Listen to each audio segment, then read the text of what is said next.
ఆధిపత్యం వచ్చావా ఏముంది ఏం చెప్పాలని ఇంట్రెస్ట్ కూడా రావట్లేదు నాకు అసలు. నిన్న మొన్న చేయకపోవడానికి రీజన్ కూడా అంత ఇంట్రెస్టింగ్ గా ఏమీ లేదు. ప్లస్ మనకి చాలా వర్క్ ఉండింది, చాలా బిజీగా ఉన్నాము, చాలా టైర్డ్ కూడా అయిపోవడంతో చెయ్యలేదు.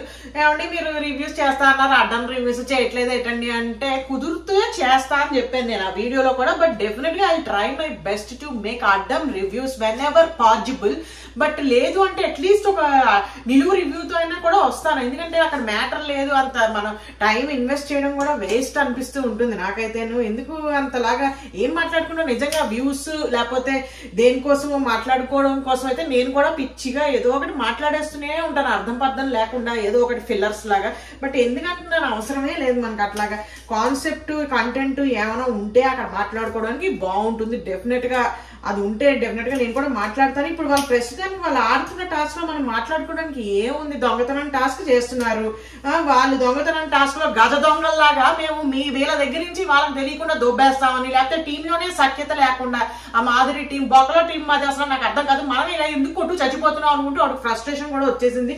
అయితే తనూజ చాలా కన్నింగ్ అనక్కర్లేదు, ఎందుకంటే అది ఆల్రెడీ దిక్కుమాల టాస్క్, అది దొంగతనం చేయాల్సిన టాస్క్. అందరూ గజ దొంగల్లాగా రెడీ అయిపోయారు. గజ దొంగలకి యమ దొంగల వీళ్ళు పైపెచ్చు ఏమిటి తనుజ, దివ్య, సుమన్ శెట్టి వీళ్ళందరూ ఏమిటి చేస్తున్నారు, మొత్తం ఉన్న వాళ్ళ దగ్గర దొబ్బుకొచ్చేసారు.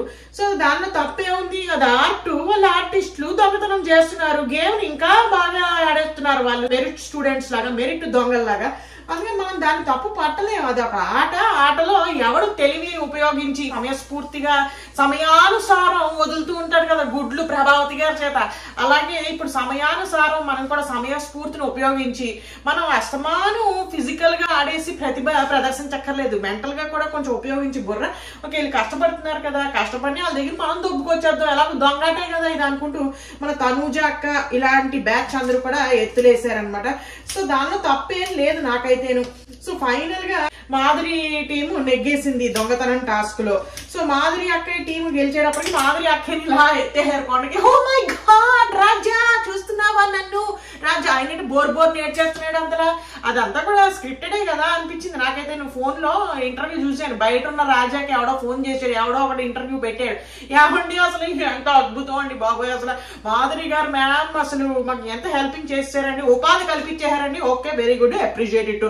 అయితే ఈయన బోర్ నేర్చేయడం నాకు అర్థం కావట్లేదా అసలు. ఆయన ఏమో మేడం గారు మాకు జాబ్స్ అవి ఇప్పించారండి వాళ్ళదేంటి వకులా సిల్క్స్ లో ద్వారాను, అందుకని ఇప్పుడు మేము ఎంత హ్యాపీస్ అయిపోయామండి. అసలు ఎవరైనా సరే మాధురి కత్తొద్దు, ఎవరైనా సరే మాధురి గారిని ఏమైనా అంటే మేము కిందకెళ్ళి కామెంట్ చేసేస్తున్నాం అండి, పిఆర్ టీమ్ అండి మేము అనుకుంటూ ఆయన అంత ఓపెన్ గా అక్కడ చెప్పడం జరిగింది అన్నమాట ఇంటర్వ్యూలో. అయితే అది విని అసలు అసలు టచ్ చేశారండి, టచ్ లో ఉండండి. నా రాజా గురించి మీరు ఎంత బాగా చెప్పడం నేను అసలు తట్టుకోలేకపోతున్నానండి అనుకుంటూ మన బయట ఉన్న రాజా గారు చాలా బాగా ఎమోషనల్ అయిపోయారు అనమాట. అయితే ఇప్పుడు లోపల ఉన్న రాజా గారిని అందరూ అసలు పొగిడేసి మా మాధురి అక్క తోపు జిందాబాద్ అనుకుంటూ అవును ఊరేగించేశారు.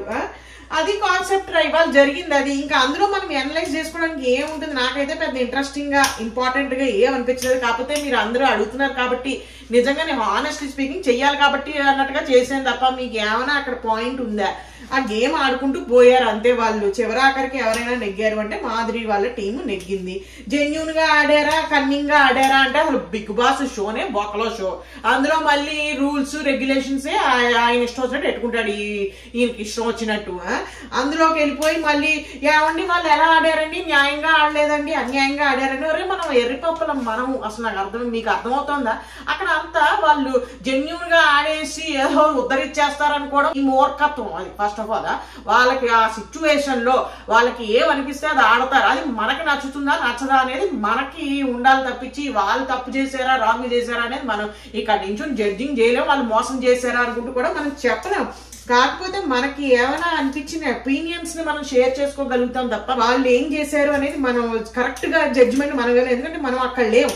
సో మన అక్కడ తనూజ అక్కయ్య ప్రకారం చూసుకుంటే తనకు ఆ సిచ్యువేషన్ లో ఆ స్టెప్ తీసుకోవడం తనకు కరెక్ట్ అనిపించింది. అమ్మాయి దొబ్బుకుంటూ పోయింది, ఆ అమ్మాయి ఇష్టం అది. అయితే చివరాఖరికి మాధురి టీం వాళ్ళు గెలిచేశారు. సంజన అయితే మాత్రం సనుక్కుంటూనే ఉంది, కొంచెం దొబ్బేశారు, అసలు న్యాయంగా లేదు, మీరు అసలు క్లాస్ గా ఆడట్లేదు, క్లాస్ గా అనిపించుకోదు అనుకుంటూ ఆ డైలాగ్స్ పాస్ చేసేటప్పటికి వీళ్ళకి మండింది.